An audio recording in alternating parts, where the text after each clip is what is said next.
morning, my channel mammals. How are you today? Welcome to Yankee Again, and to the galley at Yankee, which I keep trying to get away from, but it's just a perfect place to work, so here we are. Today I'm going to teach you how to make crackers the way I make them. The easy way. Here's some examples of them actually. I'm just making our crust right now. A wonderful man down in Galveston, Texas, made our crust for our company and our family into a cookie cutter.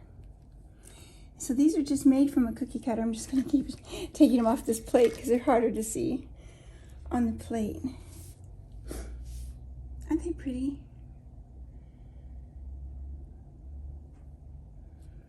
So these I'm making a little differently from these. These I put Parmigiano cheese on, and poppy seeds, and sesame seeds. But I'm going to do it a little differently today because when I grated the Parmigiano cheese on them, I felt it didn't have much flavor. It kind of took its flavor away. I think it's better to have it fresh, have Parmigiano fresh, ground onto your pasta or something like that. It's not good kind of baked onto something hard like that. So I learned that because I didn't want to waste it. So instead, I'm putting a little bit of dried garlic and the sesame seeds and the poppy seeds on the cookies. Now this is the crust. See, he put it together down here with a rivet, and I use it a lot. And I thought it would be a nice looking, a nice and functional cracker for certain kinds of things. Not for little tiny dainty things, but for big hearty stews. Last night we had a big hearty mushroom soup, and everybody was using it like a scoop in their soup. So it works. And I'm also going to try two different kinds of things. This is what I did all of those with. And it looks like it's a waste because when you cut this all out, this is waste. But what I do is I just break it up and crumble it on the top of soup. So we always use, nothing goes to waste. And then I thought I'd try this. Oh, what is that thing? I don't like this word, keto. These are supposed to be keto friendly. I don't like that kind of talk, but that's just me.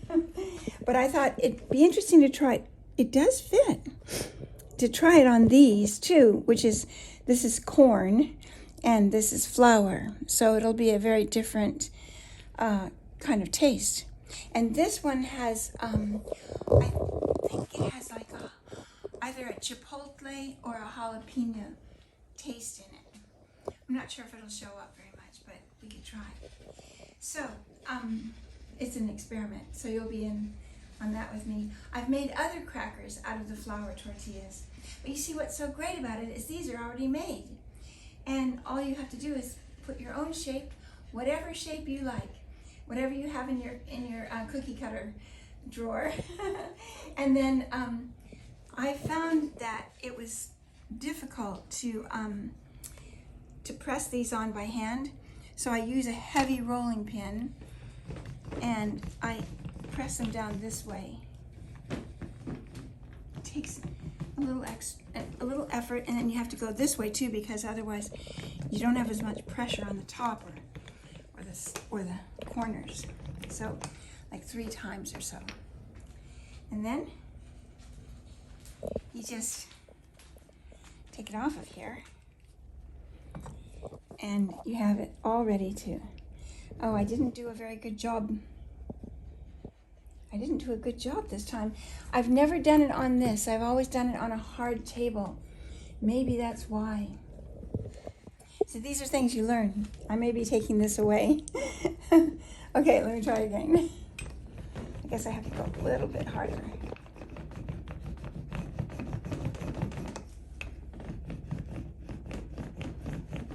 Okay. This will do it. Oh yeah. All you have to do is check the back and you know that it's gone through. Okay, here. Off it goes. The shadow. Usually I'm going to put these over here because I usually put the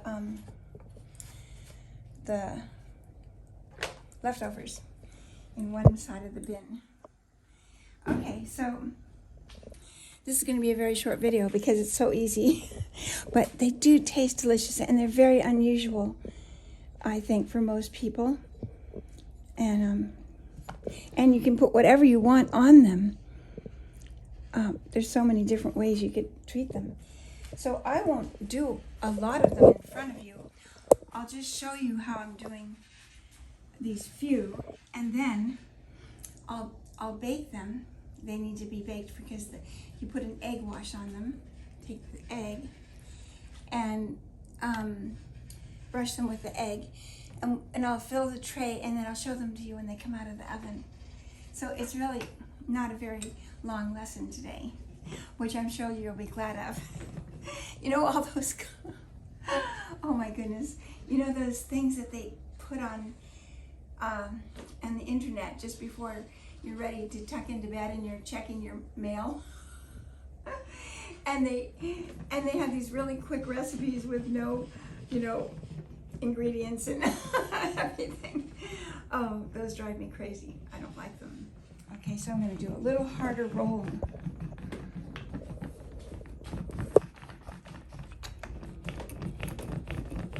Remember to do different angles, different corners. There you go. This should do it. Hey, just for a final kickoff, I just did it from behind, and there we go. That did it, I think. Ooh.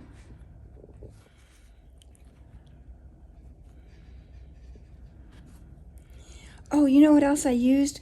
I remember using a little knife and scraping the edge of the thing, and I don't have that little knife with me.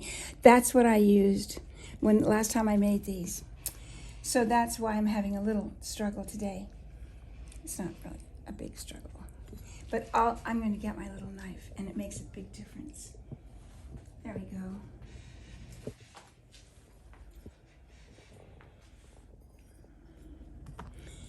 So we'll see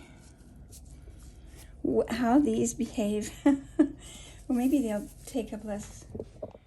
I don't know. They kind of waste space on the tray. Maybe I can do 3 if I kind of shuffle them together. Okay, so there. And then I brush them with a little bit of egg. And you have to do this quite quickly because they do tend to dry out if you don't work quickly once you get started. I don't mean in a big race, but we don't want to lollygag either. There.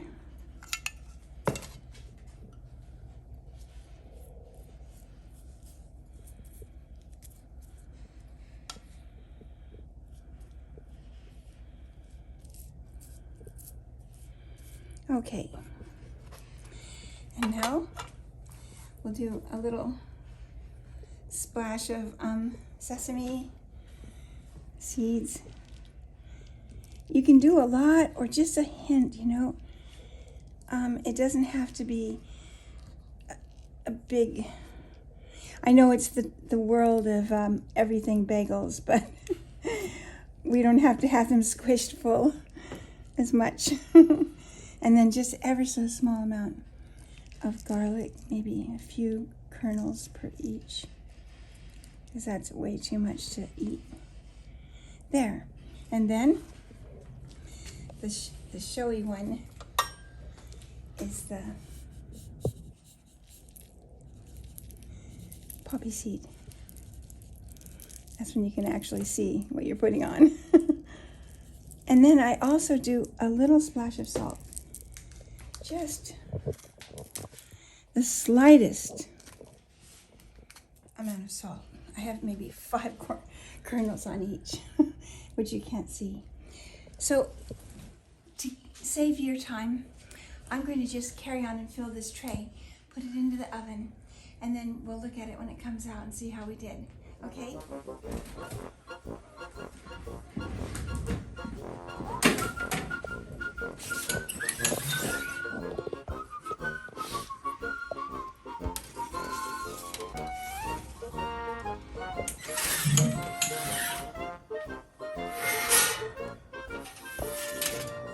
These look just about right. I have no idea how long it takes. I don't look at a clock. I just stay close by with these little things. They're so small and thin, so it doesn't, you can just do whatever your oven wants to do. But you want them to be stiff so that they're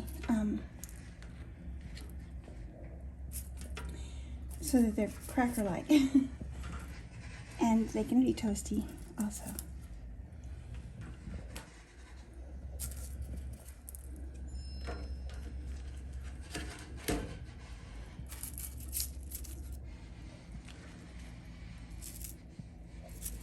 So the ones that are made of flour work well to be baked in the same sheet as the ones with corn. I think it works well. There they are. And then I just wanted to give you a little refresher course. Let's come over and have a seat. I guess what I've taken away from this for myself is that this continuation of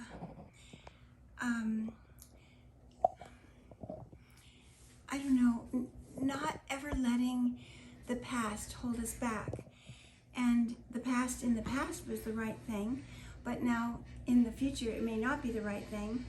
So we want to be sure that we're open to what comes our way. Some of you may not have seen some of my earlier videos on how this started evolving, of using components of food that come from the grocers that's already partially prepared in some way. For instance, the first thing was it was an emergency situation, and I needed to remake some wonderful buttercream icing that had extracts that I had made myself of basil, and also so I used this store-bought icing, which was just awful, but it all turned out to be the most beautiful thing. I put lemon juice and the ground up leaves of the basil into a mixer with the store-bought icing, and it took away the sweetness, the extreme sweetness of the store-bought icing, and it made it the most beautiful, speckly, gorgeous color of green, and it just fit perfectly with the cake I was putting it on. And then it woke me up, because I was against buying a store-bought icing.